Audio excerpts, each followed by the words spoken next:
জয়শঙ্করের ভিজিটটা আমি ঠিক একেবারে খালেদা জিয়াকে সম্মান দেখানোর জন্য তারা চলে এসছে আমি এটা মনে করি না।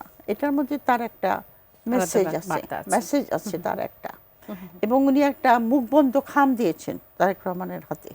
আমরা জানি না সেটার মধ্যে কি লেখা আছে। রাজনাথ সিং আপনার আমাদের হাই কমিশনে গিয়ে সাইন করে এসেছে এবং বলেছে যে আপনার খালেদা জিয়াকে আমরা স্মরণ করছি বাংলাদেশ ইন্ডিয়া বাংলাদেশ ভারত সম্পর্কের উন্নয়ন করার জন্য। তো এই জিনিসটা আমার কাছে মনে হয়েছে যে খুবই ফেক। কারণ খালেদা জিয়ার সঙ্গে তোমাদের ইন্টারাকশন, উনি তো 3 বার প্রধানমন্ত্রী ছিলেন, কিন্তু 2008 সাল থেকেই তো উনি ক্ষমতার বাইরে। আর নরেন্দ্র মোদী ক্ষমতায় এসে 2014 সালে, খালেদা জিয়ার তখন সরকারি নাই, এবং তারপরে তো ওনার সংগ্রামী জীবন, জেল জুলুম কত কিছু। তো এই কথাটা লিখলো, এটা আমার মনে হচ্ছে এটা কোনো একটা সিনসিয়ার মনে হলো না আমার। কারণ তার সঙ্গে তো তুমি তার সেই সময় গভর্নমেন্টই তিনি ছিলেন না, তো উন্নতি করার ব্যাপারে উনি কী কন্ট্রিবিউশন করলেন।